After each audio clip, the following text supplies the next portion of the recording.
Contarte que yo definitivamente soy una persona que tiene una virtud, una cualidad, pero a la vez, si es virtud o es cualidad, yo también considero que es un defecto. Y tal vez es el que yo soy una persona supremamente emocional, supremamente emotiva, supremamente vehemente, y todo lo que hago lo hago con intensidad. O sea, cada cosa que desarrollo, cada cosa que emprendo, cada cosa a la cual me dedico a hacer, lo hago intensamente. Soy intensamente ser humano, soy intensamente creyente, soy intensamente devoto, soy intensamente papá, soy intensamente ciudadano, soy intensamente servidor público, soy intensamente trabajador del campo. A eso me enseñaron mis papás y mis abuelos, a trabajar en el campo. Entonces, soy un hombre que intenso, para llamarlo así, en cada una de las cosas que hago. Amo lo que hago, me gusta hacer las cosas que hago, y entonces yo creo que eso es lo que ha marcado definitivamente mi vida. Cuando he sido bueno, he sido intensamente bueno, y hasta cuando he sido malo, he sido intensamente malo. Entonces creo yo que no caben, y ahora recuerdo una frase bíblica, y de pronto en esta entrevista me voy a referir mucho a la Biblia. De pronto, como te digo, soy creyente, más no practicante, pero entonces recuerdo que la Biblia dice algo como: te quiero frío o caliente, tibio te vomitaré. Entonces esa ha sido como un poquito la historia de mi vida, en las cosas que he sido y he desarrollado y he hecho siempre lo he hecho con mucha intensidad, lo he hecho con mucha pasión, lo he hecho con mucho amor, y de verdad que eso es lo que ha marcado al final cada una de las facetas y de las etapas de esta historia y de esta vida.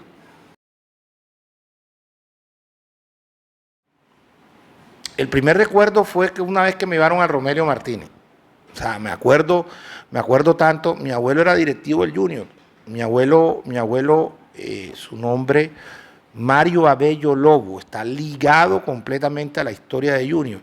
Ligado porque de alguna manera él participó en esa época del Dorado. Me acuerdo que mi abuelo trajo tal vez a uno de los jugadores más brillantes, importantes que han salido del Brasil. Incluso muchos lo llegaron a comparar con el mismísimo Pelé, que era Heleno da Freitas. Pasa que Heleno era un man desordenado. Entonces, pero mi abuelo aquí lo trajo en la primera época de Junior, y trajo otros brasileros, y siempre le encantó eso. En la segunda etapa, en el año 66, fue de las personas que junto a Alberto Mario Pumarejo, al Turi Fernández y demás, organizaron la reaparición de Junior en el año 66, y fueron, entre otras cosas, las personas que indujeron de una u otra manera e invitaron a la familia Char, a Don Fuate especialmente, a meterse en el tema de Junior, ya después de que ellos no pudieron a principios de los años 70. Entonces el recuerdo que yo tengo, eso debe ser por ahí como en el año 72, 73, un clásico, creo que era Junior Millonario. Si bien, o sea, esa parte sí no la tengo como muy clara, pero en Junior en la época que trajeron a Víctor Epanor, trajeron a un brasilero que se llamaba Chiquiño. Ese man medía aproximadamente como 1,90, era un mono así, ojos azules, grandote, mierda, el man usaba pelo largo, se hacía colita. O sea, era alguien que impresionaba y llamaba la atención. Y entonces recuerdo yo que nosotros vivíamos ahí cerquita de Romelio Martínez, y era como a 4 cuadras. Y mi abuelo, desesperado en el estadio, preguntaba: ¿y el niño dónde está? ¿Y el niño dónde está? ¿Y el niño por qué no ha venido? Y él quería que yo fuera al estadio porque había programado con varios niños la salida del equipo en ese momento, del Romelio. Y entonces, como era tan cerquita, mandaron a un muchacho a que me buscara a la casa, porque el niño, y el niño tenía una pataleta bien grande, bien jodida, y decía que si no iba el mono chiquiño a sacarlo de la casa, él no iba al estadio. Y se ha salido a eso como me imagino yo, de las 2:30, supongo yo, los partidos del Junior eran a las 3:30 los domingos, y en el Romelio, y el mono chiquiño se lo han llevado del estadio Romelio Martínez, me ha ido a buscar a casa, y yo eso lo recuerdo perfectamente al mono llegando a la puerta de la casa nuestra, eso era la 49C, entre 74 y 75, perfectamente lo recuerdo, llegó a la casa, me embarcaron en un carro, me acuerdo que era un carro blanco, y salimos por toda la 74 y llegamos al Romelio Martínez, y salí de la mano del mono chiquiño, el mando 1.90, salí de la mano de él, y ese tal vez de los recuerdos más bonitos. O sea, la vida en la casa de mi abuelo fue muy especial. Mi abuelo era un hombre, ¿para qué? Muy culto, muy filántropo, o sea, un man que se le ocurra amar a Junior, y además de eso meterse en el tema del Junior de la manera como él se metía como directivo, iba a Brasil, iba a Argentina a buscar jugadores y hacía una cantidad de cosas. Yo creo que tenía que ser un ser especial y amar a Barranquilla y amar. Entonces yo creo que de ahí partieron muchas de las cosas que ahí se sembraron en el corazón, y yo creo que mi abuelo marcó mucho mi niñez y mis primeros años de vida, y eso fue muy importante, y esas semillas están ahí en el corazón, definitivamente. Bien, bien, porque era inteligente. O sea, es más, yo recuerdo que yo recuerdo que mi mamá me mandó a hacer un test de inteligencia y salí casi súper dotado. Entonces, yo no era que fuera muy juicioso, o sea, no estudiaba mucho, pero me iba bien. O sea, yo creo que si hubiera estudiado más, me hubiera ido mejor, o sea, que si hubiera sido más aplicado, vamos a llamar la palabra así, más disciplinado en los estudios, o sea, hubiera sido por allá, pero me fue bien. Siempre fui del colegio de los buenos. En la universidad también fui de los buenos. O sea, yo fui muy malo para lo manual. Fui muy malo o sea, yo hubiera sido muy mal pintor, yo hubiera sido muy mal arquitecto, hubiera sido muy mal,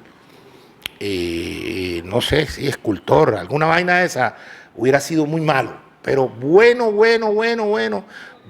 para los números, bueno, incluso en mis primeros años muy bueno para la lectura, para la comprensión de la lectura, para el análisis de muchas cosas, o sea, de verdad que fui muy bueno, y bueno, fui buen estudiante, fui aplicado, de verdad que sí, o sea, más bien aplicado no, perdón, fui buen estudiante, no muy bien, no muy aplicado, pero bueno.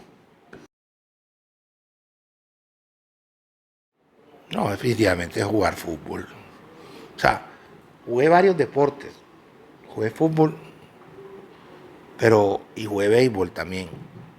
Pero definitivamente el fútbol era una pasión, era una cosa de... Y eso, así como te dije, jugaba con mucha intensidad. Es más, de hecho te voy a contar, en mis primeros años de vida en el colegio, era arquero. O sea, era el que más embarraba, el que más llegaba embarrado, porque me tiraba, no me importaba. O sea, después de arquero fui de número 6, porque digamos que no era muy bueno así, eh, digamos muy dotado técnicamente, ya, pero verás, número 6, imagínate tú, un número 6 intenso ahí, pegado, jugaba de número 6, a veces jugaba de back central, y como era gordito, como era así fuerte, entonces mierda, entraba bien. Entonces jugaba fútbol y jugué béisbol, y en béisbol me fue bien, era tercera base. Incluso estuve en una selección Atlántico de béisbol. Me recuerdo yo, sí, estaba en el colegio todavía, sí, porque ya en la universidad no alcancé a jugar béisbol. Pero, pero estuve hasta en una selección infantil del Atlántico, o el Rocky Núñez, creo que era el manager. Me sacaron porque era como de arriba, entonces ahí la rosca era la gente de Montecristo, la gente del barrio abajo, entonces era un peladito de por acá arriba, entonces no me promovían y no me metían así como mucho, y entonces mierda, bueno, pero bueno, esa era mi deporte, mi vaina. Y ya después terminó de delantero en el fútbol. No, claro, chiquillas ahí. Y man que de alguna manera tiene, digamos, alguna alternativa de poder, ¿verdad? Juega donde quiere. Y entonces a mí me gusta ahora jugar delantero. Entonces ya, pero ya yo jugaba delantero, ya cuando juego delantero ya uno no juega con los pies ni nada, sino juega con la cabeza. Ya el delantero yo creo que el jugador de fútbol al final es un man que si no juega con la cabeza no va a jugar bien. Yo creo que ese ha sido, obviamente que tienes que tener talento. Si no tienes talento, pues no tienes nada. Pero definitivamente todo es cerebral. El mejor jugador de fútbol que yo he conocido en mi vida, por ejemplo, o que yo he visto es el pibe Valderrama, ese más jugaba con la cabeza. Ya. Y el resto, su cuerpo lo producía. Es más, tú ves al pibe hoy y esas respuestas no son de alguien común, son de alguien que tiene algo distinto en la cabeza, ¿verdad? Esas son las historias de los que podemos llegar y ponernos a jugar donde queramos. Entonces yo decidí ser delantero y entonces yo hago que me la lleven hasta la raya y ahí lo hago. El dueño del balón. El dueño del balón. O sea, te voy a decir, yo nunca he podido compartir ninguna vaina en mi vida en el fútbol, por ejemplo, con otro capo. Porque es que mierda, o sea, si no eres tú el dueño del balón, si no eres tú el que, o sea, nunca pude hacerlo. O sea, siempre tuve desde joven, ya graduado de la universidad, yo siempre tuve equipo de fútbol y siempre tenía que ser yo. Ya, cuando trabajaba en una empresa, trabajé en la cervecería Águila, tenía mi propio equipo. Y cuando trabajaba en Industria Philips, tenía mi propio equipo. Ya después fue que cuando ya me dediqué a irme para el campo, que pudimos regresar con la familia ya, ahí sí se me olvidó un poquito el fútbol. Pero regresé hace ya unos 20 años al ser servidor público y desde ahí tengo mi equipo de fútbol. Últimamente no, porque ya estoy muy gordo y muy barrigón y la rodilla me duele, pero bueno, eso es, uno tiene que tener su equipo. O sea, yo siempre deseé ser un ser influyente. Es más, todavía quiero ser un ser influyente. O sea, y hoy más. Yo pasé por muchas situaciones en la vida que de una u otra manera me hicieron volverme la persona que hoy soy. Que hoy soy no siendo diferente al que era. O sea, entonces, hoy siento que he conseguido ser influyente, porque creo que hay mucha gente que de alguna manera te ve a ti como un referente, te ve a ti como un ejemplo, como un modelo. Entonces, creo que hoy estoy consiguiendo muchas de esas cosas. Y una cosa que me encanta y me gusta y me fascina es que mis hijas, porque yo soy papá de niñas nada más, mis hijas me tengan como su referente, que sea influyente en su vida. Entonces yo creo que con eso estoy logrando ese sueño. O sea, poder ser influyente en la vida de mis hijas. Ser influyente en la vida hasta de mi papá. Mi papá es un señor de 80 años. Y yo creo que hoy mi papá, después de tanto tiempo, me dice, definitivamente, o sea, hoy entiendo muchas de las cosas que antes no entendía de ti y que las llamaba locuras o loqueras. Y no, o sea, entonces siento que hoy influyo en la vida de mi familia, influyo en la vida de algunas personas que trabajan, conmigo, de algunas, no de todas, ojalá de todas. Entonces, eso era mi sueño, ser alguien que pudiera influir en los demás. Creo que lo estoy consiguiendo, creo que lo estoy logrando, por lo menos en mi casa lo estoy viendo. O sea, en este momento le doy gracias a Dios, porque creo que para mis hijas soy un referente. Y eso es lo más importante. Yo creo que ahí es donde uno empieza a sentir satisfacción, donde empieza a decir uno, estoy cumpliendo con los propósitos. Es más, yo estoy vivo por eso. Si no, uno tuviera una niña de 3, a mis 55 años tengo una niña de 3 años. O sea, tiene que haber, hay un sentido para eso. Entonces, yo creo que eso era una de las cosas que yo quería lograr. De hecho, ahora que salga de toda esta parte pública, creo que voy a tener más oportunidades. Es más, la misma vida, creo que se puede encargar de eso. Esta época de la tecnología, uno puede llegar y ponerse frente a una cámara y decir cualquier bobada e influye en la vida de otro.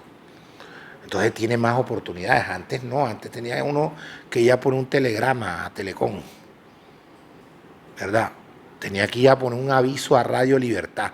Yo, para poder comunicarme con el trabajador mío, si tuviéramos 35, 40 años atrás, como lo recuerdo que lo hacía mi papá, le decía por Radio Libertad que le avisaran al trabajador que le pusiera el caballo tal día a tal hora porque iba para la finca.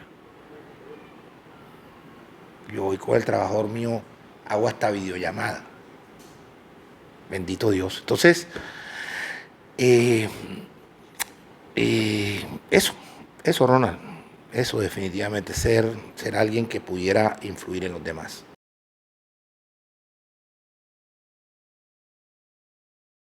Sí, sí, sí, definitivamente sí. O sea,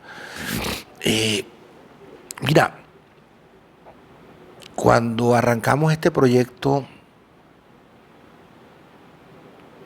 hace ya más de cerca de 12 años, yo estaba allá en la Secretaría de Deporte. Yo estaba allá y yo, en mi tarea, que siempre ha sido estar en la calle, o sea, yo no he salido de la calle, yo caminaba a los barrios de Barranquilla y yo veía una necesidad muy grande de que los espacios públicos en la ciudad se recuperaran. Porque es que yo decía, ¿cómo es posible que al lado de un basurero, cómo es posible que al lado de un lote montado, cómo al lado de una cueva de viciosos, cómo al lado de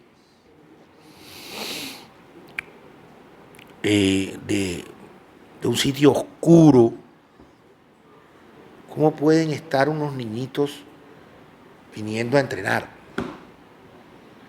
¿Cómo pueden estarse, o sea, en un peladero, porque eran 2 marquitos que ponían en cualquier rincón de la ciudad, y venían los niños a entrenar, y muchos venían, bueno, con una pantalonetica, otros a pie pelado, otros sin camisa, pero tú los veías entrenar, y iba un profesor, recuerdo un profesor Puerta, en Rebolo, no se me olvida, y yo veía que salía con los peladitos de ahí hasta las nieves. Y por eso, y muchos no tenían, como te digo, no tenían la indumentaria completa, pero iban, y al lado del parque, tú veías, era un par de pandillas que se citaban ahí, era cuando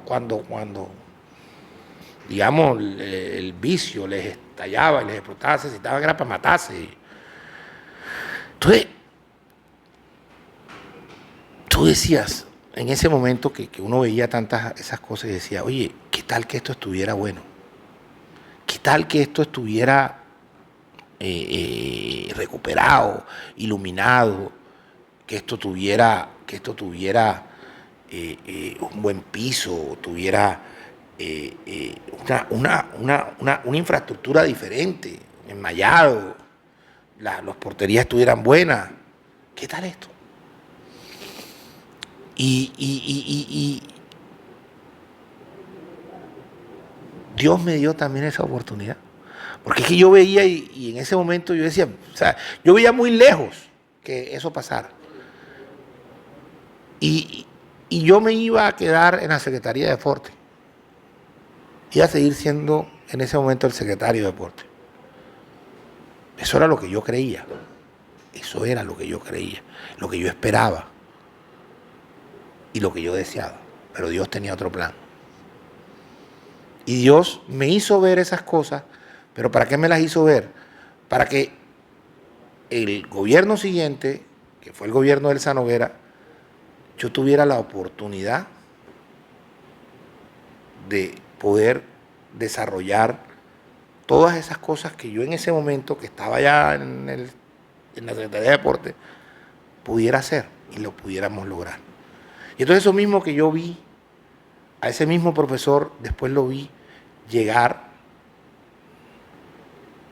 al Parque de las Nieves, totalmente recuperado, con una superficie sintética, con unos niños uniformados, a él también vestido de entrenador, un parque iluminado, un parque con un entorno bien hermoso, bien bonito, lleno de árboles, junto a un parque infantil, junto a una cancha múltiple, un escenario multipropósito, tantas cosas que yo vi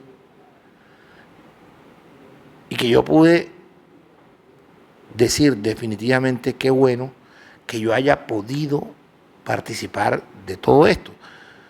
¿Y por qué pude hacerlo? Porque viví en carne propia muchas de esas cosas. O sea, uno en la vida definitivamente para poder influir, para poder hacer y para poder construir y para poder mejorar, muchas de las cosas definitivamente tiene uno que sentirlas y vivirlas.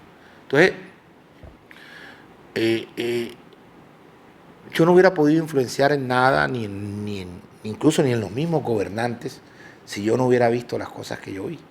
Si yo no hubiera sentido, no hubiera palpado, no hubiera caminado 7 de abril, Carrizal, Rebolo, Las Nieves, el Bosque, las Malvinas. Incluso no haber caminado lo que caminamos también aquí en el norte. Yo caminé este parque aquí donde estamos hoy, caminé el Parque Venezuela, caminé muchas cosas donde no tuvimos esa oportunidad. Esa misma situación le permite a uno participar en esto y sobre todo tener la capacidad de poder entrar a hablar con los ciudadanos, a intercambiar con ellos. A nosotros nuestros gobernantes nos enseñaron muchas cosas. Alejandro Char, por ejemplo, nos enseñó a nosotros a no tenerle miedo a sentarnos en las esquinas con la gente. Entonces, eso mezclado a la sensibilidad que le da a uno estar constantemente y permanentemente viendo cosas en los barrios, nos dieron esa capacidad de hablar con la gente. Y nosotros, eso fue lo que hicimos. Este proyecto de parques no lo hicimos nosotros, lo hicimos nosotros con la gente, oyéndola, escuchándola, sintiendo su clamor, su deseo, su sueño, su querer, su pensar, su sentir. Esa es una manera de influir en los demás cuando tú lo escuchas. La mayor influencia que yo creo que hemos hecho en los ciudadanos es que los mismos ciudadanos han cambiado un poquito su actitud y su sentido de pertenencia frente al espacio público. Esa ha sido de pronto una de las cosas más importantes. La actitud en el sentido de que hoy la gente cada día más entiende que el espacio público es una opción y una alternativa para su desarrollo integral como ser humano. Y el sentido de pertenencia, la gente hoy es o tiene la tendencia, ojo, la tendencia de que su espacio público tenga la posibilidad de ser salvaguardado y custodiado por él. Y entonces eso es importante. Ese creo que ha sido la mayor influencia que hemos podido tener. Actitud para utilizarlo y sentido de pertenencia para custodiarlo y salvaguardarlo. Yo creo que por descarte. Yo creo que por descarte. Porque en ese momento de mi vida tal vez yo quería estudiar la veterinaria y zootecnia.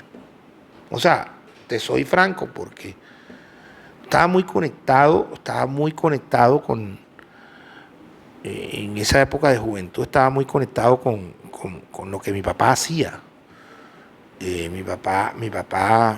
Mi familia ha sido ganadera de tradición. Mi papá en ese momento estaba manejando digamos, la empresa ganadera, para llamarlo así, de mi abuelo. En ese momento estaba manejándola mi papá y yo me conecté mucho con eso, demasiado. Incluso hace unos días recordaba con mis hijas las cosas que yo hacía de muy niño. Yo tenía un patio muy grande en mi casa y yo jugaba a la finca. Mi mamá les decía, teníamos unos palos de limón en la casa, en el patio de mi casa, que era muy grande. Y yo cogía los limones para jugar a la finca. Los limones eran las vacas, imagínate.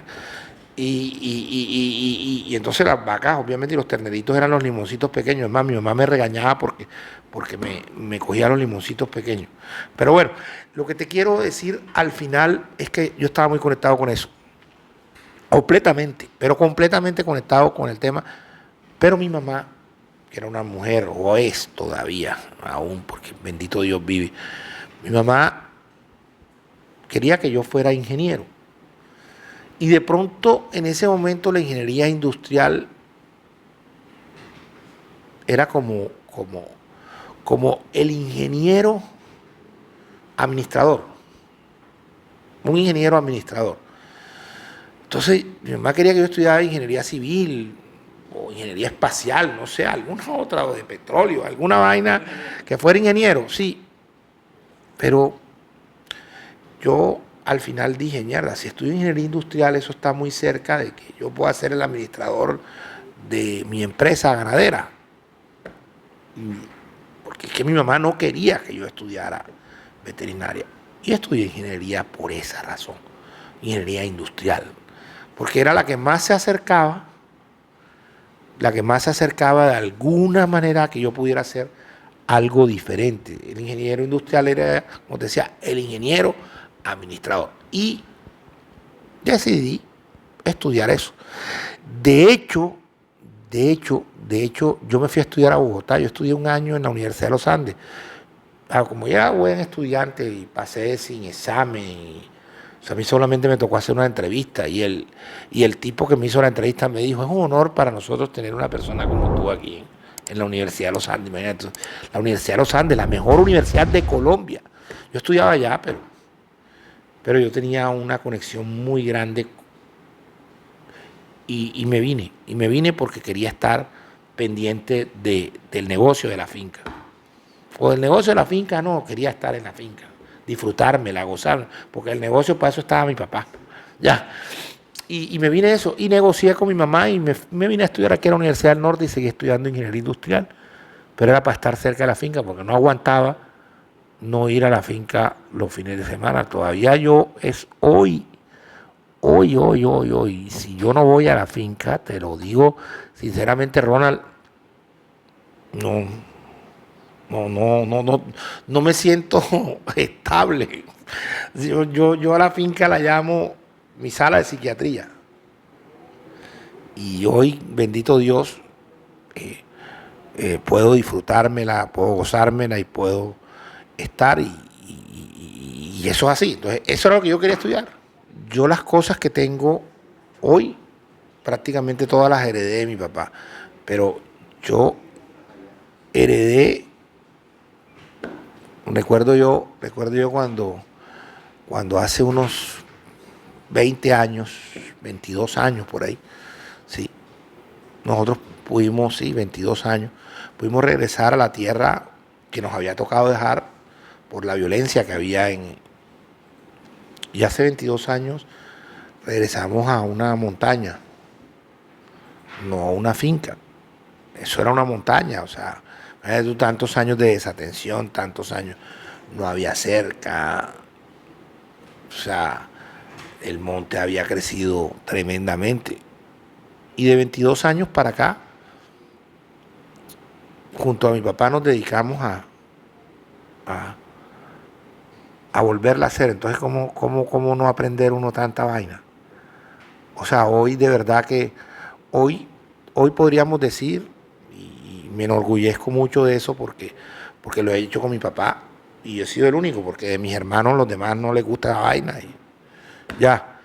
Y hoy con mi papá, puedo decir ya yo que camino yo solito y hago las cosas yo solito. O sea, aprendí de todo, o sea, aprendí a hacer algo que prácticamente nació, fue grande en el pasado, porque así lo construyó mi abuelo, así lo heredó mi papá, y luego de muchos años eso se vino al suelo, y de ahí del suelo pudimos rescatarlo, y hoy, gracias a eso, pues, mi papá tiene una vejez tranquila, y eso es una gran bendición para mí, y que él, pues, hoy pueda estar tranquilo porque las cosas están en buenas manos. Entonces, eso es una bendición y yo lo disfruto tremendamente.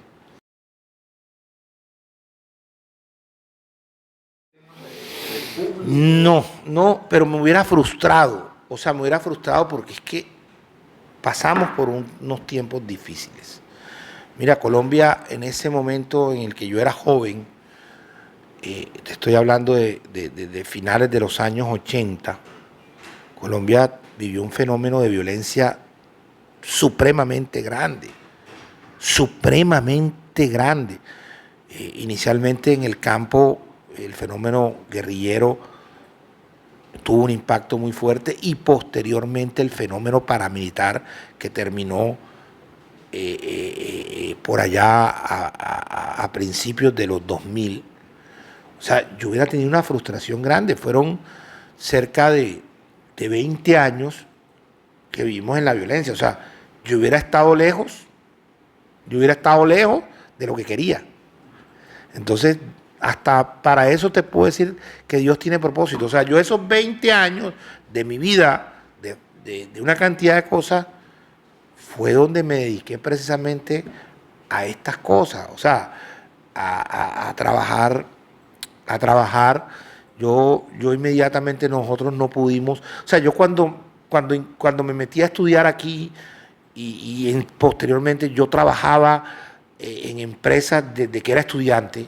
Yo fui trabajador de cervecería Águila y trabajaba siendo un estudiante. Yo apenas salí de la universidad, enganché a trabajar en una empresa importante, en ese momento multinacional, que era Industria Philips de Colombia. Entonces, yo estaba pensando eran otras cosas, y las noviecitas, y las vainas de pelado. Entonces yo estaba pensando más en vivir la vida que de pronto en ir a entrar a un tema de conflicto, y sobre todo un conflicto tan grande como era el tema de violencia. Ya, y bueno, nosotros en ese momento, pues pensé yo más en dedicarme a otras cosas que a eso. pero inmediatamente pudimos volver y pudimos regresar. Se me despertó una vez más eso que estaba ahí, o sea, que estuvo ahí, que siempre estuvo ahí, pero en ese tiempo, pues, me volví servidor público. O sea, yo no duré mucho en la empresa privada, yo inmediatamente salí Precisamente, para que hagamos un recorrido ahí. Cervecería Águila fue su primer trabajo. como empleado. Me voy a Philips, y de Philips, estando allá, empecé a hacer unos trabajos con algunas de las empresas proveedoras nuestras en Philips. Y dije, no sigo aquí, me independizo. Y me puse a trabajar con ellos y monté con un amigo una empresa de consultoría. Y estando en una empresa de consultoría, pusieron de secretaria de planeación en la administración gobierno de Gustavo Bell, por allá, por los años 90. Recuerdo yo, principios de los 90. Y ella nos dice, miren, Colombia tiene una nueva constitución que es la constitución del año 91. Entonces, Planeación Nacional va a abrir unas convocatorias para que varias empresas de consultoría se dediquen a trabajar como consultores en el desarrollo de la nueva constitución. Porque es que la constitución del 91 marcó, Colombia era un país centralizado totalmente y la constitución del 91 volvió a Colombia una estructura, aunque eso es mentira, una estructura descentralizada. Entonces, los territorios, departamentos, municipios y distritos adquirieron unas competencias distintas. Entonces, se empezaron a producir una cantidad de leyes en desarrollo de esa constitución que se tenían que aplicar. Y entonces eso traía, como te decía, competencias y recursos. Entonces, Planeación Nacional nos convocó a nosotros y nosotros salimos favorecidos en esa convocatoria y yo me volví consultor de Planeación Nacional. Y ahí empecé el trabajo. Es más, de hecho, ahí empecé yo a desarrollar parte de, bueno, lo voy a decir así, o sea, ¿te acuerdas que te dije que iba a hablar mucho de la Biblia? La Biblia habla de talentos. Yo creo que Dios a mí me dio un talento, definitivamente. Entonces yo no salí a esconderlo, sino que salí a producirlo. Aprendí muchas cosas en marco de la descentralización y me volví un orador, me volví un conferencista, me volví, en esa época teniendo yo 24, 25, 26 años, me atreví a hablar con alcaldes, con gobernadores, en medio de todo eso y a dictar charlas, a dictar seminarios, a dictar conferencias, a dictar una cantidad de cosas. Y me recorrí la costa completa, de la Guajira hasta Córdoba, dictando conferencias y seminarios de descentralización administrativa. Y era consultor y trabajaba con Planeación Nacional. De ahí me volví amigo de una cantidad de alcaldes, de gobernadores, me volví amigo un poco de políticos, entre otras vainas. Y entonces de ese momento arrancó mi vida en la vida pública. O sea, yo empecé a trabajar con los gobiernos distritales, departamentales, municipales, gracias a eso, a que hice. Entonces ahí arrancó la vida pública mía, arrancó ahí. Y todo el tiempo estuve conectado como servidor público, todo el tiempo tuve varios cargos, tuve varios nombramientos, o sea, trabajé en el gobierno nacional, trabajé en el gobierno distrital, trabajé en el gobierno departamental, o sea, siempre ahí, o sea, nunca llegué a tener de pronto en esos primeros años de vida unos cargos pues, de nivel de secretario, pero sí fui asesor, sí fui consultor, sí fui jefe de departamento, incluso ya en el último periodo, mi último cargo antes de irme para la finca, porque cuando ya regresé a la finca dije no más esta vaina, ya me aburrí, llegué a trabajar en el área metropolitana. Yo fui subdirector aquí del área metropolitana de Barranquilla, subdirector del área metropolitana. Esa vaina fue a principios de los años 2000 y ahí hasta el año 2008 que ya un amigo me invitó y me dijo que lo acompañara, que Charles había dado Cordeporte se llamaba esa vaina, en el 2008. Y yo acompañé a mi amigo se llama Gonzalo Baute, yo lo acompañé, o sea, y mira dónde va la compañía, ya la compañía lleva todo este tiempo, todos estos años, o sea, por irlo a acompañar decía, te acompaño, pero acuérdate que lo mío es esto. Entonces yo ya estaba en otras cosas y sin embargo, aquí estoy. El primer gobierno fue un gobierno muy extraño, porque no había nada. O sea, es más, yo creo que no había nada dentro de nosotros mismos. Dentro de nosotros mismos lo único que había en ese momento era como eso, como una ilusión de hacer cosas. No había, yo oía hablar a Alejandro Char y yo oía hablar de que teníamos una ciudad quebrada, que teníamos una ciudad pues casi que condenada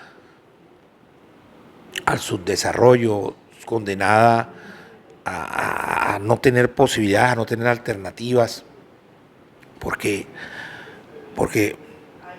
sus finanzas estaban concesionadas, estábamos en ley 550, y entonces yo creo que era extraño porque hoy es, de alguna manera, hoy es relativamente fácil hacer cosas. En ese entonces no era fácil. La falta de presupuesto, la falta de financiación, o sea, la sola voluntad y las solas ganas no era suficiente. Pero bueno, como te digo, hay personas que tienen esa capacidad de influenciar en los demás. Y Alejandro Char influyó en todos nosotros y nos inspiró. Y eso nos puso a trabajar, nos puso, es más, de hecho yo recuerdo que el eslogan de esa administración es hora de trabajar. Nos puso a trabajar, nos puso a que con trabajo, a que con tesón, a que con disciplina, con esfuerzo, y si tú a eso le metes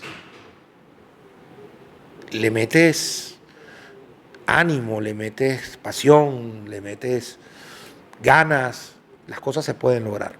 Y así hicimos. Entonces, aprendimos. Yo tuve con Gonzalo Baute más de 3 años ahí con él y terminé siendo secretario. Y terminé esa última fase, esa última etapa de gobierno allí. Y como te dije ahorita, creí y todo el tiempo estuve convencido de que allí me iba a quedar.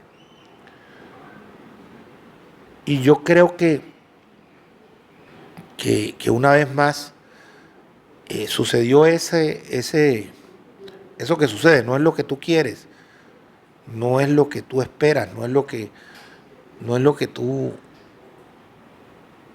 deseas, o tal vez sí es. Pero usted quería quedarse ahí. Sí, o tal vez sí es, o sí es, pero no en tu tiempo, no es cuando tú digas. O sea, ese es el tema.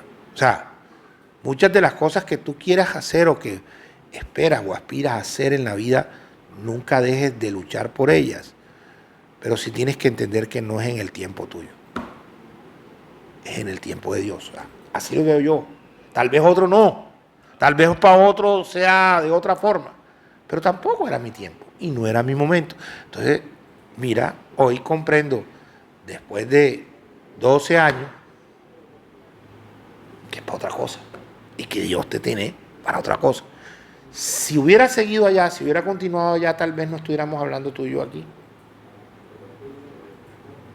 No estuviéramos hablando aquí. Porque precisamente esas experiencias o esos quiebres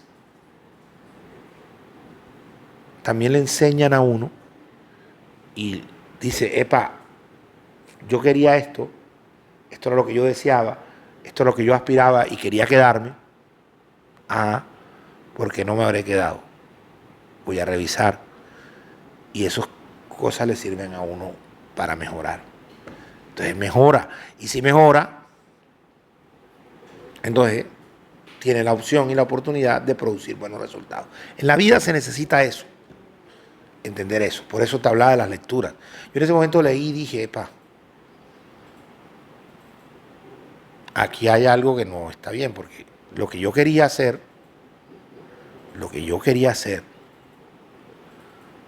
era esto. Pero si no pasó es porque algo allí no estaba haciéndolo bien. Fue exactamente, Ronald, lo que pasó después. O sea, 4 años exactamente después, cuando ya yo estaba volando, para llamarlo así, o sea, lo voy a decir así, volando con este tema de los parques. Estaba montado en mi película, tenía el respaldo absoluto en ese momento de quien es hoy nuestra querida gobernadora y nuestra alcaldesa en ese momento. Y todo estaba dado. Viene Alejandro Char nuevamente. Te voy a confesar algo. El 17 de diciembre del año 2015,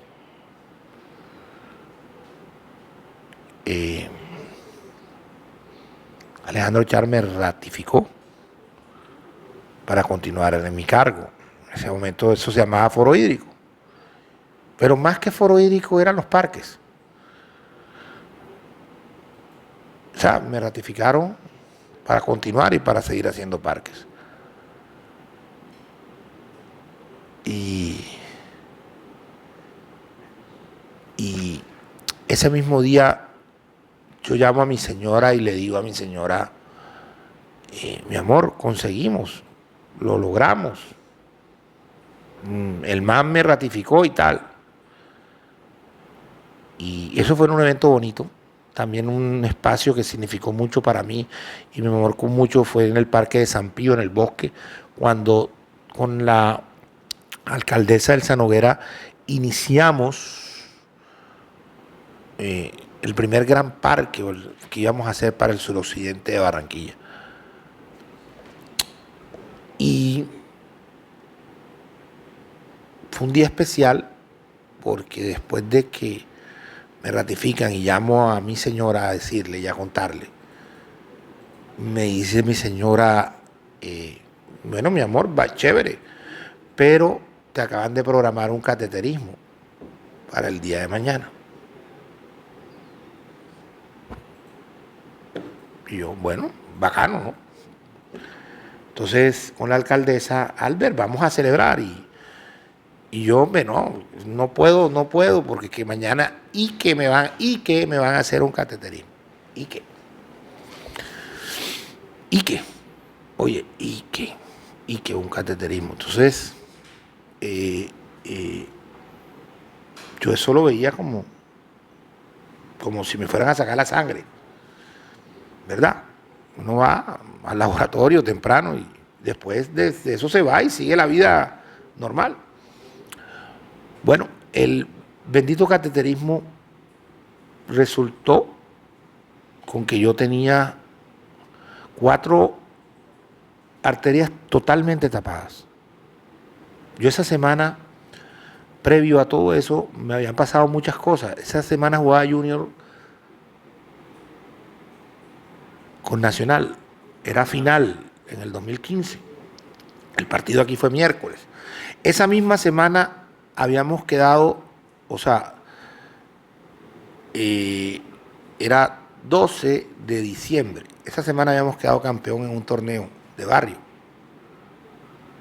La final fue a la 1 de la tarde. Tú sabes esos torneos de barrio cómo son. Que de campeón, goleador. Jugué a la 1 de la tarde.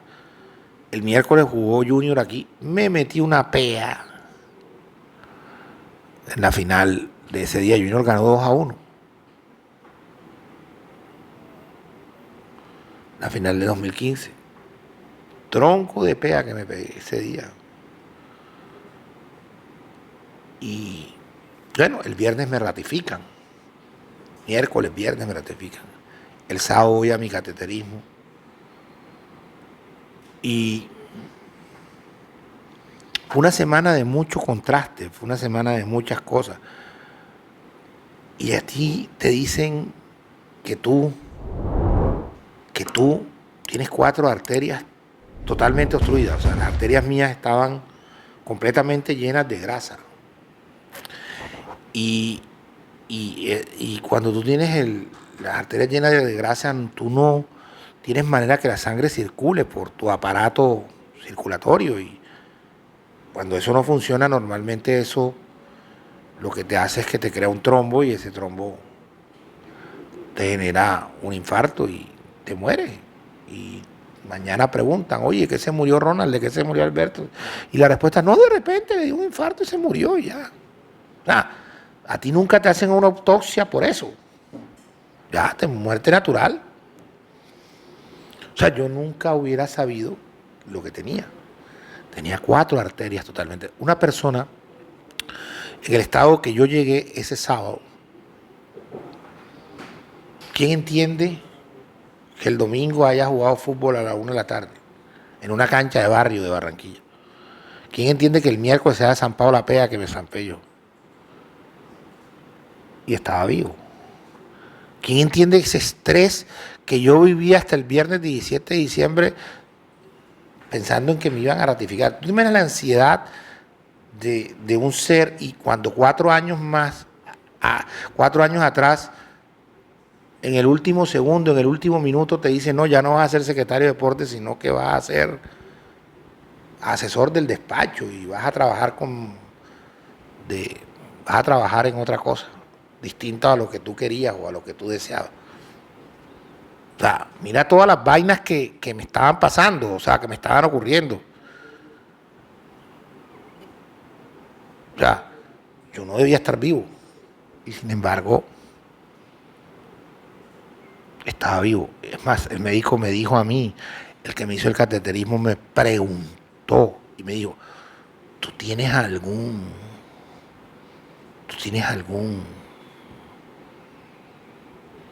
relación con el man de allá arriba? Y yo le dije, sí, la verdad es que sí, o sea, yo no le hago lobby, o sea, yo simplemente miro al cielo y hablo con él. Bueno, joda, pero qué relación tan bacana, pues. Tú no deberías estar aquí. O sea, y el man no sabía que yo había vivido toda una ansiedad de un proceso que llevaba casi 4 años yo peleando para poder obtener una ratificación. Y aparte de eso, jugaba fútbol, como jugaba yo, con la intensidad que jugaba yo. Imagínate tú, las peas también eran intensas. En ese momento uno se da cuenta de que Dios tiene un propósito para uno. Y ya yo en ese momento a Dios o a la vida no le servía con ese cuerpo enfermo. Y más, yo le pregunté al médico, doctor, pero si yo no me siento nada, si yo a mí no me ha dado nada, yo no me siento mal, ¿cuánto tiempo llevo yo en esto? O sea, tú vienes desarrollando esa enfermedad hace 20 años y quizás hoy es que se te manifiesta esto, pero esto es de toda la vida. Entonces ahí es donde tú entiendes, Ronald, tantas cosas. Entonces por eso es que yo soy creyente, porque yo interpreté en ese momento que yo a la vida no le servía así. Le servía o le sirvo sano. Le sirvo con un corazón nuevo como lo tuve. Ese día Dios me dio la oportunidad, después de ese diagnóstico, de que me operaran 4 días después y me dieran un nuevo corazón. Entonces eso, me pasé 4 años trabajando duro, parejo, en el segundo administración del gobierno de Chari. Conseguimos cosas muy importantes, pero muy importantes. Yo bendigo a Dios todos los días por haberme hecho participar del mejor gobierno que ha tenido Barranquilla en toda su historia. Porque ese fue el mejor gobierno. O sea, ahorita te dije que era raro el primero, pero el segundo gobierno era raro porque no había. En el segundo gobierno hubo mucho. hicimos muchas cosas, fuimos capaces de hacer muchas cosas. Alejandro Char, el día que inauguramos los Juegos Centroamericanos, dijo una frase que me marcó a mí el resto o me va a marcar el resto de la vida, y es decir: a Barranquilla nada le queda grande. Y en esos 4 años demostramos que a Barranquilla nada le queda grande. Hicimos todo lo que quisimos hacer. Todo se dio, todo se pudo hacer, todo se logró. Terminó el alcalde Char con una imagen favorable y una favorabilidad de más del 95%, o sea, y de alguna manera sentir uno que contribuimos con un poquito a eso, pues bendito Dios, y que Dios nos dio la oportunidad de hacerlo, pero lo hicimos porque estábamos sanos. Si no hubiéramos estado sanos, no, man, no fue difícil. O sea, ahorita hablamos de intensidad, de vehemencia. Yo fui para todo intenso. O sea,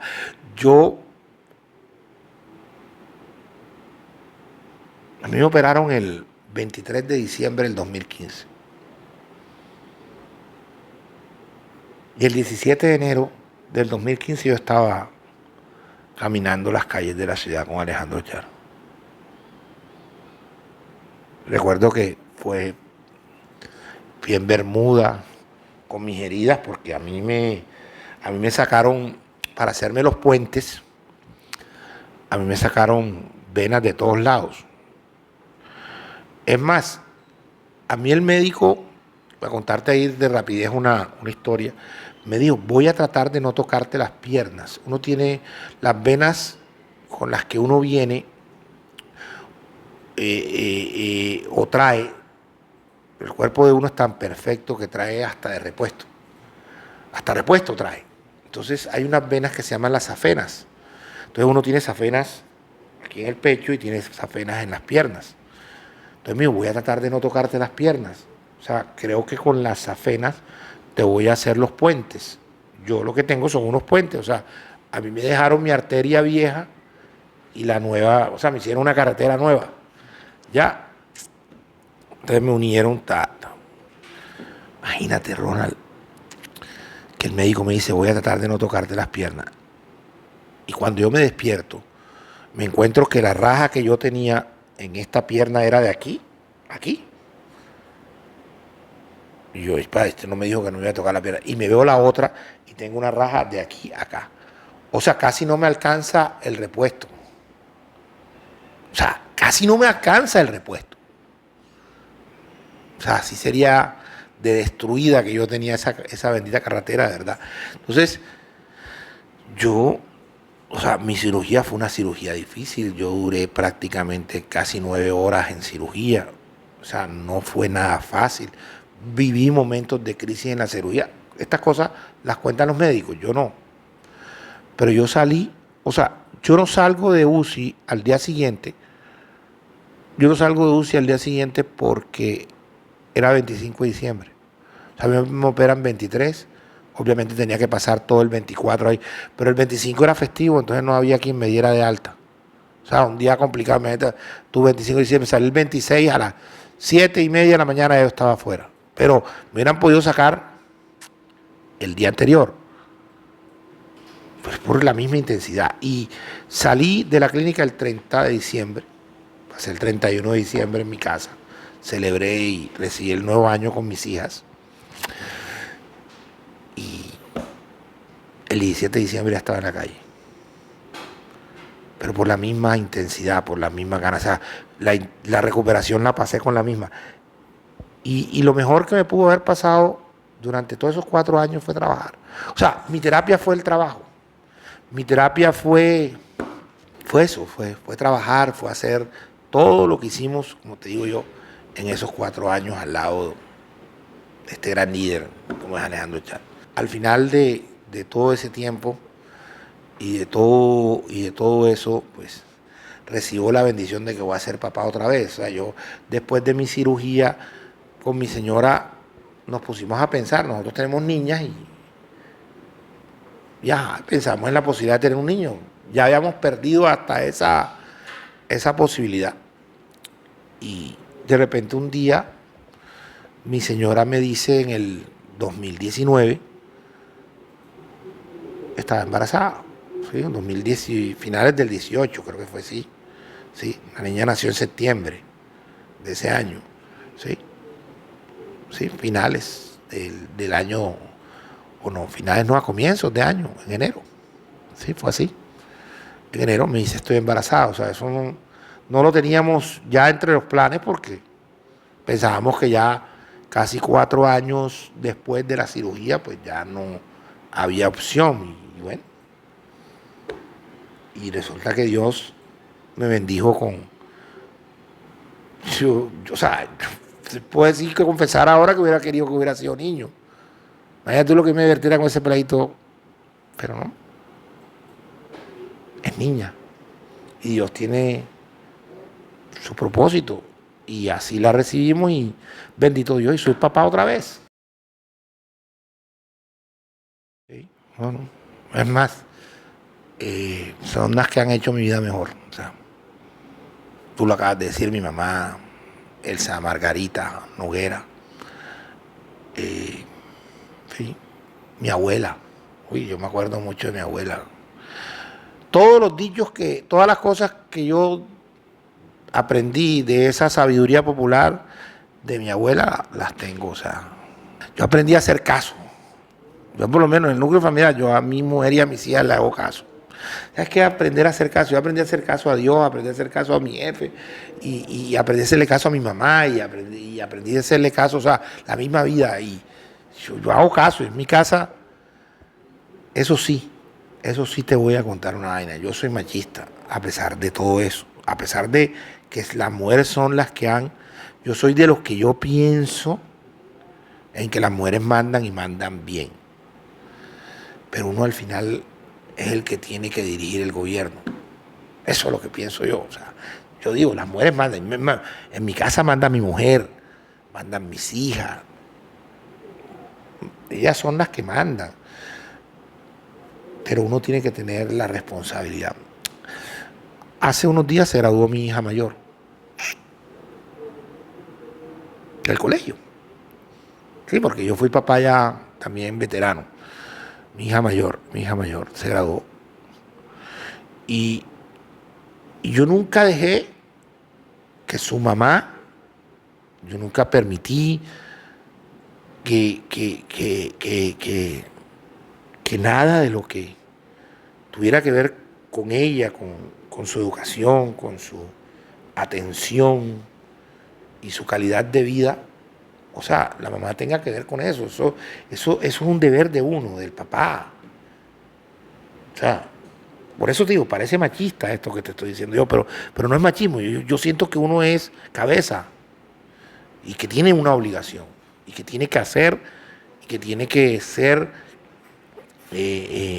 quien provea ciertas cosas y más con las cosas que van a ser definitivas en la vida de tus hijos.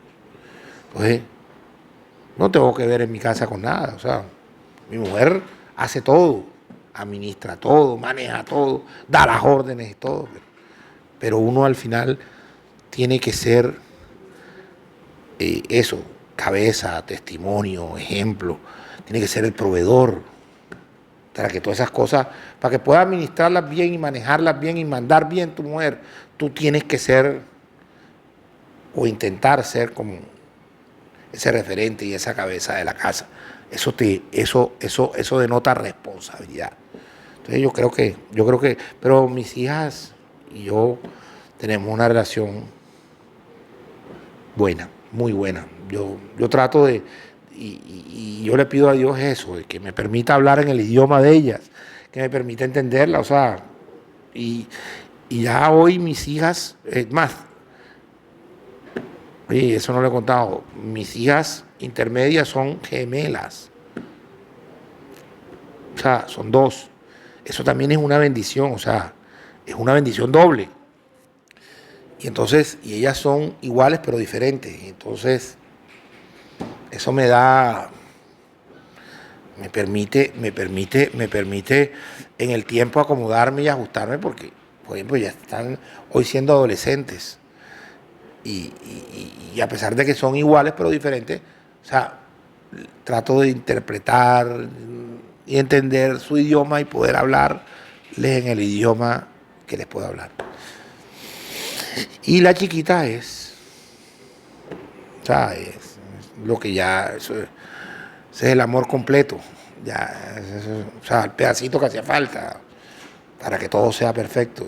Ella lo hace perfecto porque es una niña que, a pesar de ser una niña de pandemia, ¿sabes? Los niños de la pandemia son muy diferentes. Eso lo pude percibir porque los niños de la pandemia son unos niños que vivieron o han vivido esa etapa esa etapa donde descubren el mundo, no podían o no tenían opciones de socializar con nadie diferente a su papá, a su mamá, a su entorno familiar, y ya, no tuvieron, y se necesita. Y la gran mayoría de esos niños, pues, ya gracias a Dios la niña mía ha superado eso, pero no tienen el desarrollo normal que tuvieron los niños que nacieron en una época distinta.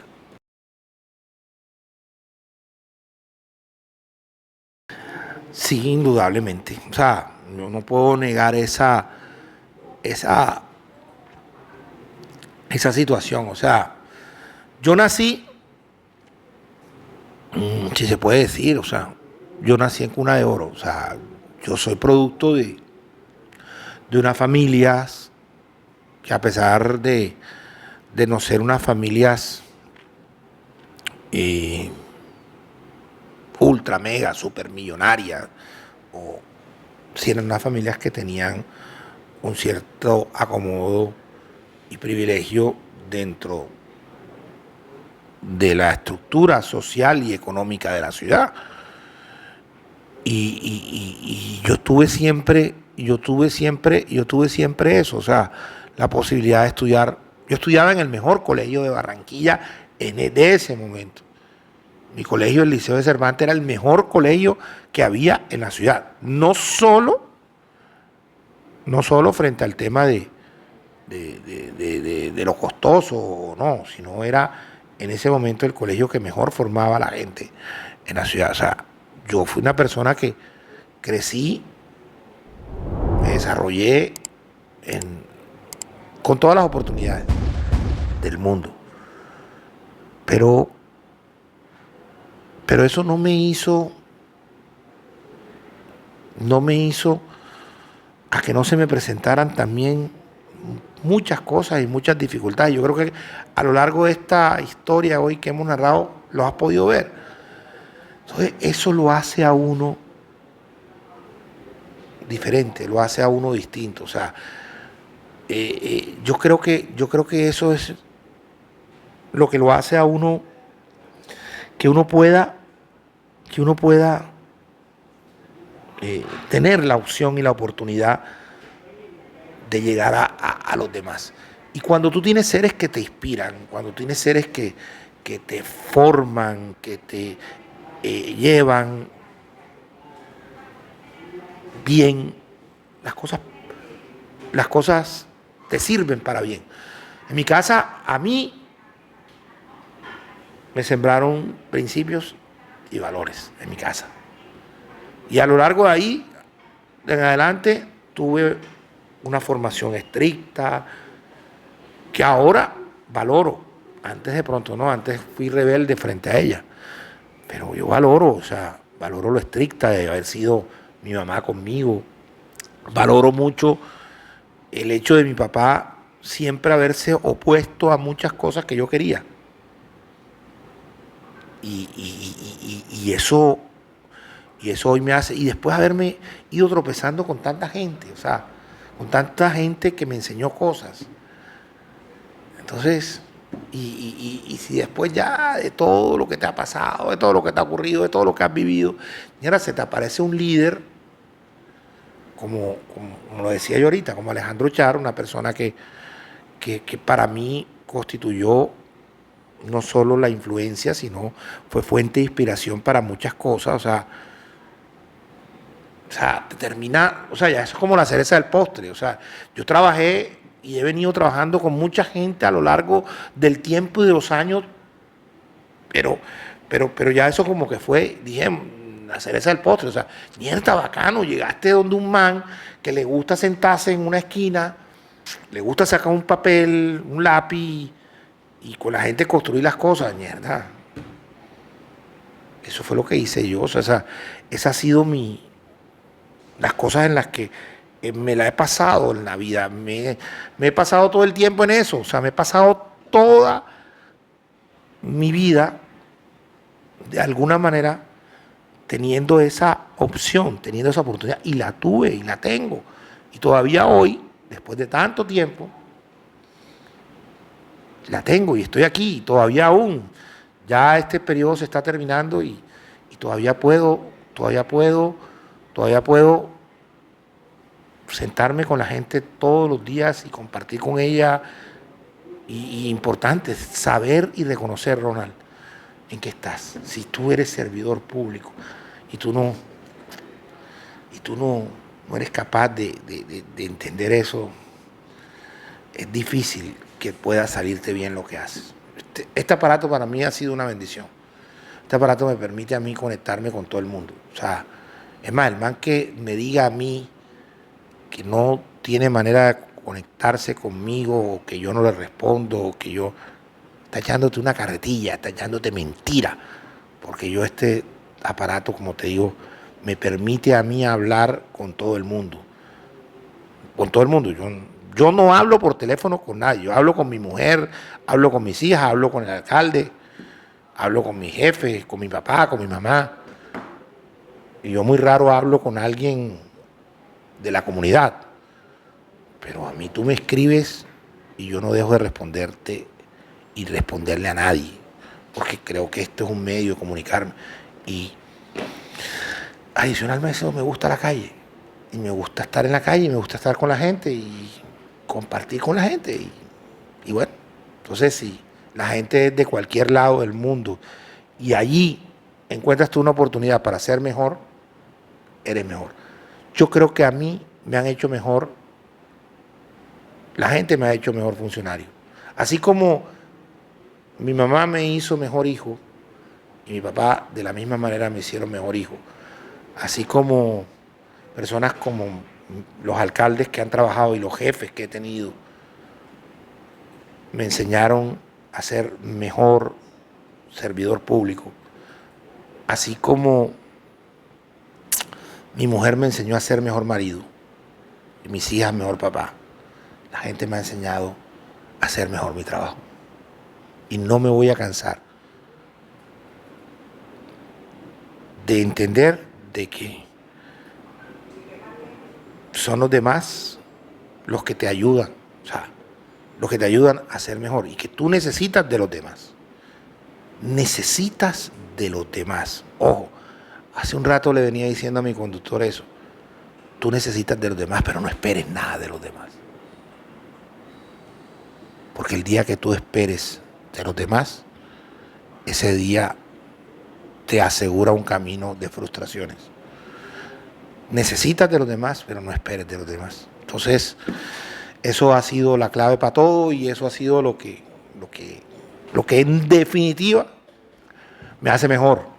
Me siento mejor y voy a tratar de seguir siendo mejor, siendo así como soy.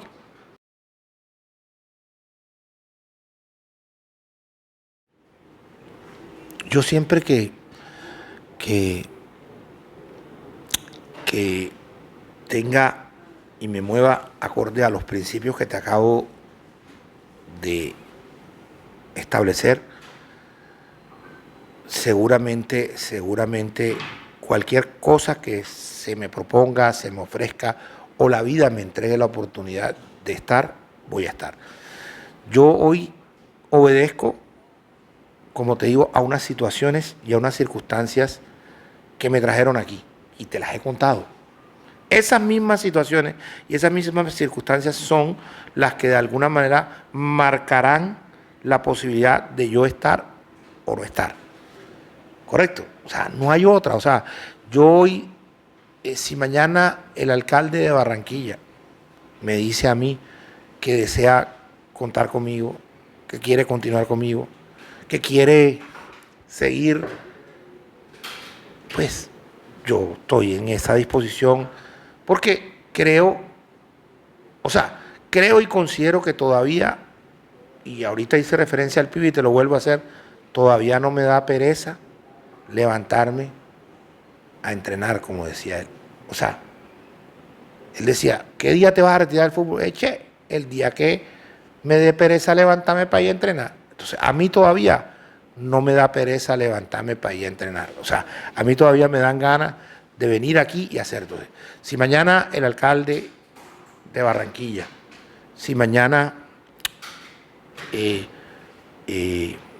se me propone continuar en la tarea, lo voy a hacer con mucho cariño, lo voy a hacer con mucho gusto, lo voy a hacer con el mismo deseo, con la misma ganas. Y si no es el alcalde y es el gobernador, y si no es el gobernador es, yo creo que sí, porque es que, o sea, mi esencia, mi naturaleza hoy es la de un servidor público. Entonces yo creo que no tengo la menor duda de que lo voy a hacer. Y creo, lo que te decía ahorita, que desde aquí, y creo que lo hemos concluido en esto, estoy logrando ser la influencia que he querido ser para la gente. Una influencia positiva, una influencia que agrega, que suma, que contribuye, que aporta. Y eso quiero ser. Y si mierda no se da, pues buscaré la manera o seguiré buscando, porque ahorita te dije, creo y estoy convencido de que Papá Dios me entregó unos talentos. Y esa parábola dice algo muy importante. Y dice que el talento es para explotarlo, que el talento es para uno desarrollarlo y no ir a esconderlo. El que escondió el talento, el Señor lo condenó. Y los que explotaron, los que desarrollaron y los que entendieron que tenían talento, siempre salieron adelante y fueron premiados. Así lo dice la Biblia. Y yo creo en eso. Y mientras así sea, saldré a eso, a darlo todo, a entregarlo todo. Y como te digo, no tengo pereza. No me da pereza todavía levantarme y ir a entrenar. ¿Cómo te va a dar pereza si tienes una peladita de 3 años todavía por la cual tenés que seguir echando para adelante? ¿Cómo te va a dar pereza si tienes todavía una responsabilidad grande con una familia? O sea, con tanta gente que trabaja contigo. Los que trabajan conmigo en la finca tengo que salir también a echar para adelante. Y cuando me quede un ratico de tiempo, sea en el trabajo, sea en la vaina, me voy allá y también les dedico el rato y hago tantas cosas.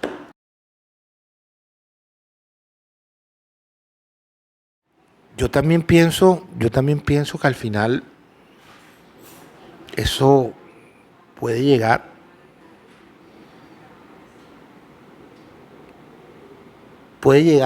a suceder y puede llegar a pasar porque pues ha habido una serie de situaciones que producen razones suficientes para que eso pueda ocurrir, ¿verdad? Pero al final es como todo, o sea, todo hace parte de un proceso. Y yo hoy, dentro de esas cosas, soy y seguiré siendo una persona disciplinada, seguiré siendo una persona obediente, seguiré siendo una persona responsable y seguiré siendo una persona comprometida. El día que se me diga y eso vaya acorde con esos principios, pues vamos para esa. Pero dentro de la obediencia, la disciplina, la responsabilidad y el compromiso. Si eso sucede, es porque Dios así lo quiere y así, o sea, y así. De que me llama la atención, sí, claro, porque es que yo creo que tú en la medida que tengas alternativas de poder o posibilidades de poder, obviamente tus posibilidades y tus alternativas de influir serán mayores. Entonces, eso siempre estará, obviamente, como una opción. Pero hoy, más que eso, es vivir con intensidad, vivir con pasión lo que estás haciendo. Eso es más importante. Eso te va a producir y te va a permitir llegar a donde tú quieras. Solo eso. Definitivamente tú a esto, la vida es de voluntad, la vida es de determinación, la vida es de pasión. Y eso es, vive ese hoy, ese momento, ese instante, vívelo para que hacia el futuro puedas tener lo que tú esperas tener. Pero vívelo hoy. Y esa es lo único que yo te puedo decir. O sea, yo no le puedo decir hoy que no a nada. Hoy solo le puedo decir a Dios que me dé vida. Vida para vivir así.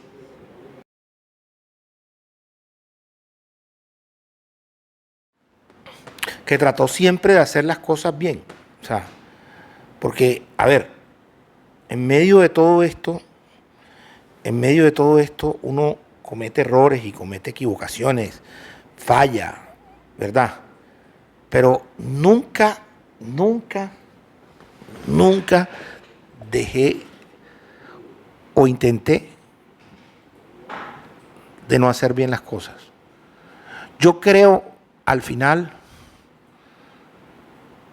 en algo que se llama el deber ser. Entonces, yo, si quiero que a mí me recuerden por algo, es porque yo siempre intenté hacer el deber ser. O sea, yo siempre intenté ser un buen ser humano. Siempre intenté, luché por ser un buen ciudadano. Siempre intenté por ser un buen hijo de Dios. Siempre intenté ser un buen padre, un buen hijo, un buen amigo,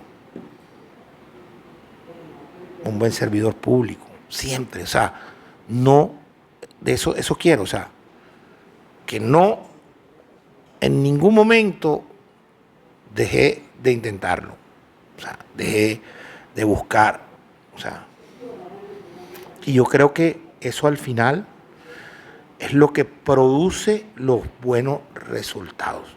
La constancia, la perseverancia, la continuidad en las acciones, o sea, eso, esa intensidad, esa vehemencia, esa búsqueda. Y la Biblia dice, el que busca encuentra. Yo quiero que la gente se acuerde como que, joda, que al final, vamos a recordar a Alberto Salá como el ser humano que lo buscó. Y si lo encontró lo que quería y lo que deseaba y lo que anhelaba, entonces fui una persona feliz. Y si tú eres feliz, es probable que tú hagas feliz a muchas otras personas. Yo estoy seguro de eso. Yo no creo que nadie siendo infeliz o nadie habiendo o estado en busca de la felicidad pueda darle felicidad a los demás. Solo una persona siendo feliz, sintiéndose realizada, sintiéndose bien, puede producir efectos en las otras personas. Y yo definitivamente no me voy a cansar de buscar eso, de buscar ejecutar y hacer el deber ser para poder sentirse uno feliz y realizado y poder regalar y darle y ofrecerle eso que tiene uno al otro. Entonces, así quiero que me recuerden, mi querido Ronald, y muchas gracias de verdad porque, o sea, si tú sentiste que había algo en mí que podía producir efectos en otro, yo creo que en el que más efecto produce tener estas charlas y tener estos momentos y estos compartires es en mí mismo. Así que gracias, muchas gracias de verdad.